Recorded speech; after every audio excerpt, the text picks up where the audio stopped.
Oke, assalamualaikum warahmatullahi wabarakatuh. Saya Nur Latifah Sadihandriati. Di sini saya akan menjelaskan proses bisnis dalam kerangka elektronik, commerce. Yang A ada proses bisnis. Karakteristik umum yang dianggap harus dimiliki proses bisnis. Yang pertama ada definitif. Definitif adalah suatu proses bisnis harus memiliki balasan, masukan, serta keluaran yang jelas. Yang kedua ada urutan. Suatu proses bisnis harus terdiri dari aktivitas yang berturut sesuai waktu dan ruang.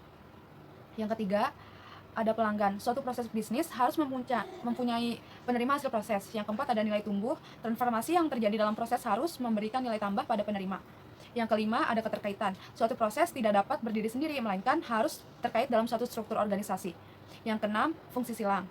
Suatu proses umumnya, walau tidak harus mencangkup beberapa fungsi.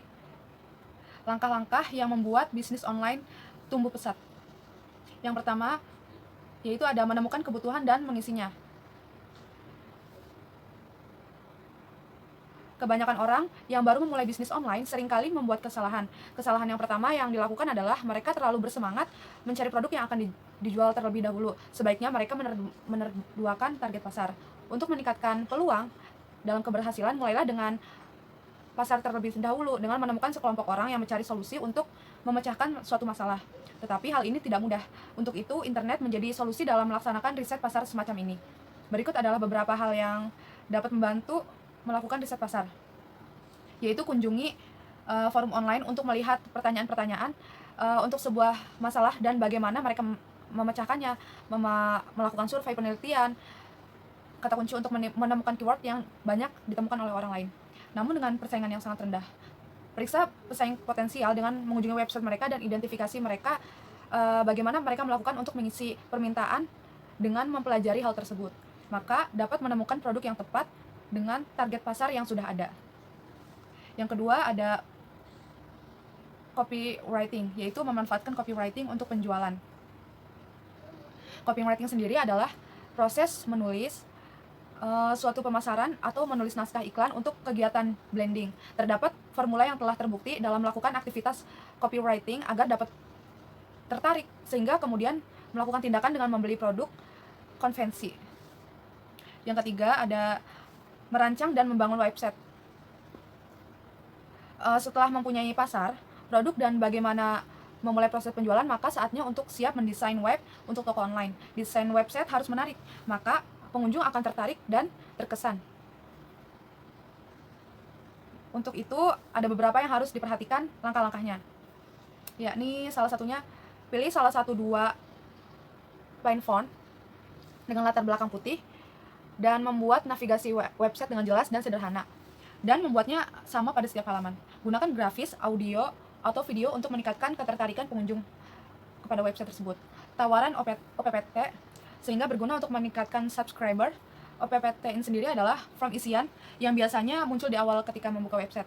Yang terakhir adalah website merupakan toko online, sehingga buatlah lebih ramah terhadap pengunjung yang akan menjadi customer tersebut. Yang keempat ada menggunakan search engine untuk mengarahkan traffic ke website.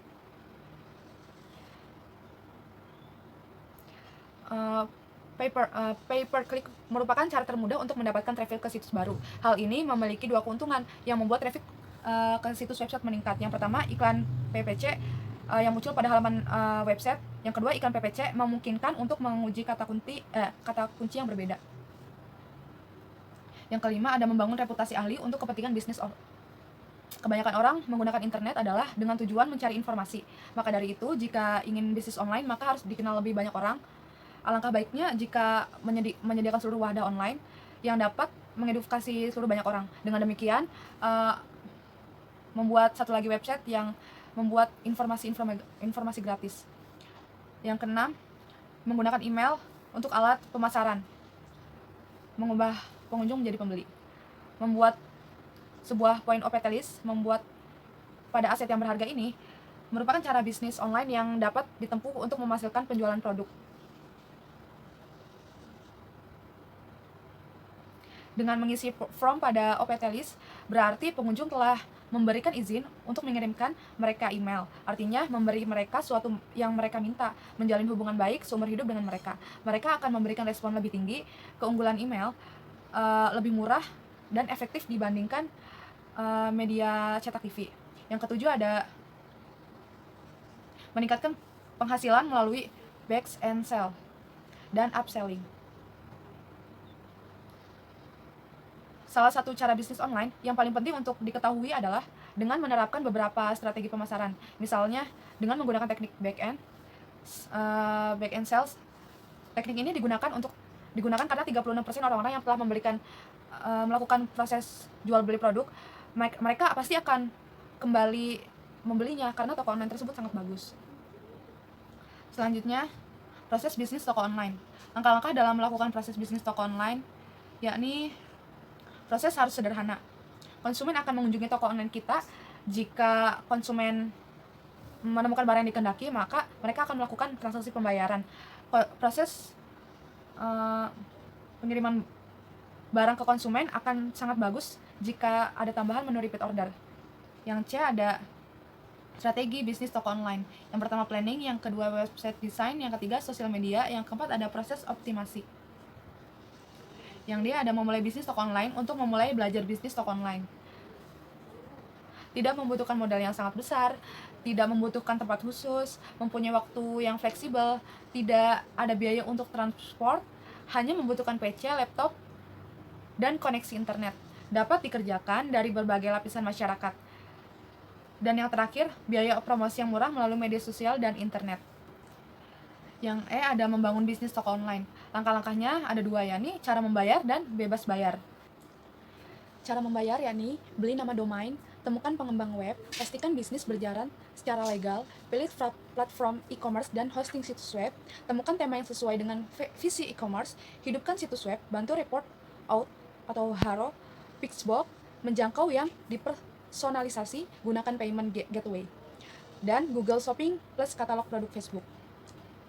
Cara bebas bayar, yakni membuat website, login ke member area, masuk ke cPanel, install WordPress, install plugin WordPress, registrasi keuangan WooCommerce, memasang tampilan website, memasang produk, proses jual beli. Yang F, pengoperasian online shop, tingkatan-tingkatan dalam pengoperasian online shop, yakni ada supplier, resellers, dan dropshipper. Ada beberapa cara untuk menerima pembayaran pemasaran secara online, yakni ada transfer bank, jasa pengiriman uang secara online, rekening bersama, dan COD atau cash on delivery. Untuk menghindari rendahnya tingkat kepercayaan konsumen, maka owner online harus melakukan info produk, harga yang kompetitif, jasa pengiriman, membuat jasa kurir sendiri, pembayaran, pengemasan, customer service, ada keterangan update dari pemasaran sampai pengiriman, insentif untuk konsumen, dan toko online. Yang perlu digarisbawahi dalam membangun proses bisnis dalam kerangka electronic commerce, yakni kepercayaan, ketersediaan future, keamanan, kemudahan penggunaan, dan minat. Baik, mungkin hanya itu yang dapat saya sampaikan. Wassalamualaikum warahmatullahi wabarakatuh.